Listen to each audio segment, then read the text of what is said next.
Welcome ladies and gentlemen to this very new video, and today we're going to talk about the StuG 3, also known as the StuG 3. But by the time this video comes out, I would have already uploaded a poll asking you guys about what Virgo I should make a video next. So head on over to my community page where you can vote on one of the 4 Virgos I presented there to be the subject of the next video. The StuG 3 is well known for being one of the best Virgos of the Second World War, and today we're going to look at it, why it is so immensely popular under the crew members around the time and under us armored fighting Virgo tank enjoyers. Serving from the Battle of France until the end of the war, and also being one of the most produced armored fighting Virgos of the Second World War. It was produced 10,306 times, being only behind the SD KFZ 251. But first, if you're looking for a Discord server which has 70 plus members on it, with a lot of history enthusiasts, with a lot of guys which know a lot about the Second World War, tanks and armored fighting vehicles in general, look no further than my own server. The link of my Linktree will be in the comment section down below, where you can find my Discord server in being one of the 5 categories you can choose from. In addition of being able to be in contact with myself and with a couple of my viewers, we also organize sometimes War Thunder events where we just organize a gaming night with a lot of the guys in voice chat and just have a great time. So if you're interested in that, head on to my Linktree and you'll find the Discord link there. See you there. The idea to have a StuG was back there already in 1937, and when they finally ordered the StuGs, they ordered both the Ausführung A and the Ausführung B. While the Ausführung A used the same engine, suspension and chassis as the Panzer IIIF, but it used the 75mm L24 as its main armament. And they used the L24 main armament up until the StuG 3F variant, and it was eventually replaced by the L43, which was very short-lived, and it was replaced again by the L48, which is also used on tanks like the Panzer IV and the Hetzer. And these upgrades were very much necessary, and this is because the L24 main armament wasn't that powerful anymore compared to the armor of the Soviet tanks. And the Soviet tanks in question are the KV-1 heavy tank and the T-34 medium tank. After the StuG Ausführung F, they only really had one other version, one more upgrade, and this was the most popular StuG 3 version, and this was of course the StuG 3G. Which is most of the time also depicted with Schürzen on the sides. I don't know if I said it correctly, but there you have it. These Schürzen were plates on the side of the Virgo, and these were to protect the sides from oncoming small caliber rounds or just small anti-tank gun rounds. And the Schürzen very much proved their effectivity in protecting the sides of the StuGs around Operation Citadel. And this is because it's said that a lot more StuGs would have been knocked out by either light anti-tank gun fire or anti-tank guns from the side if it wasn't for the Schürzen. One more defensive adjustment was there in the name of Zimmerit. And Zimmerit is a sort of paste which you put on your hull of the Virgo, and when you do that, it is more difficult or practically impossible to put either a magnetic mine or a sticky mine on the hull of your Virgo, so it gives added protection from either mines or sticky bombs. Like I said earlier in this video, the first StuGs which were produced were the StuG Ausführung A's, and these were just in time ready for the invasion of the Low Countries and France. However, these were in small numbers still, there were only 30 of them. But only one of them was lost and eventually also recovered during the invasion. So when you have these small amounts, so 30, that's not a lot. So getting an accurate picture of how good these Virgos actually are is difficult, especially with no numbers. However, it was concluded that it was a success and that they wanted more of them. So in turn, they decided to order more of the StuG Ausführung B. And this seemed to be the correct decision for Germany, because the StuG 3 over the course of the war has racked up some impressive records no other Virgo of the Second World War at least comes close to. One of these records is to kill the most armored fighting Virgos during the war. And this just goes to show with the numbers, because in 1944 alone, the StuG 3 knocked out 20,000 armored fighting vehicles alone. This is more than the Tiger and the Panther combined. Also frequently outscoring the Tiger and the Panther when we're both present at the same engagement.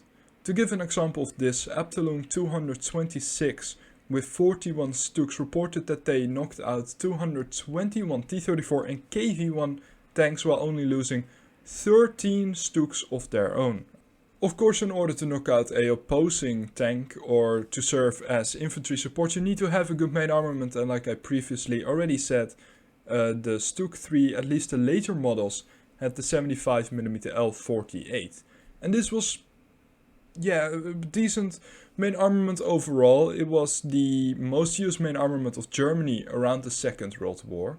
And in addition to that, it was better than the standard main armament of both the Soviet Union and the USA, which both had the 75mm, of course, which was widely used on the M4 Sherman, and the 76mm, which was widely used on vehicles like the T-34. Of course, when I say that the 75 of the Germans is superior to the 75 of the Americans and the 76 of the Soviets, I'm mainly referring to penetrating power and anti-tank purposes. And let's go back to the 75 of the Germans. The 75 of the Germans, of course, like I said, had a pretty good penetrating power. It had 134mm of point-blank penetration power, and this would increase to 176mm with the Panzergranate 40, but of course this shell was rarer than the Panzergranate 39. Speaking about armor, the StuG 3 wasn't incredibly well armored, only going up to, at some versions, 18mm. However, it still did more than the job. One of the main praises, of course, from the German army, always for their tank destroyers. I'll just include the StuG 3 as a tank destroyer from now on, at least because most of the time it was deployed as either a tank destroyer or assault gun. One of their main praises was, of course, having quite a low profile, and the StuG 3 was not an exception. So like I said, the StuG had quite a low profile, and this would be 2.1 meters tall, even though this is not the lowest profile we've seen on German tank destroyers so far. That would go to the Jagdpanzer 470V. It is still more than adequate for being concealed. It also makes you harder to hit, harder to spot, and so on. So it has a lot of advantages having a low profile. And the StuG housed up to 4 crew members in there, and these are the normal suspects. These are the commander, the gunner, the loader, and the driver. And all of these guys considered themselves to be the elite of the elite, because they were originally trained as artillerymen. Now, this idea of them being an elite from the elite, it was very much reinforced by the German propaganda from that time. Continuing on, the StuG 3 only weighed 24 tons, which is not that heavy for such a vehicle. However, some factories couldn't keep up with its weight. For example, the BMM, because they were only producing the Panzer 38T. So this in turn led to the production of course, the Hetzer 38T, a very popular tank destroyer, which we've talked about in the past. So if you're interested in that, link in the top right of the corner here.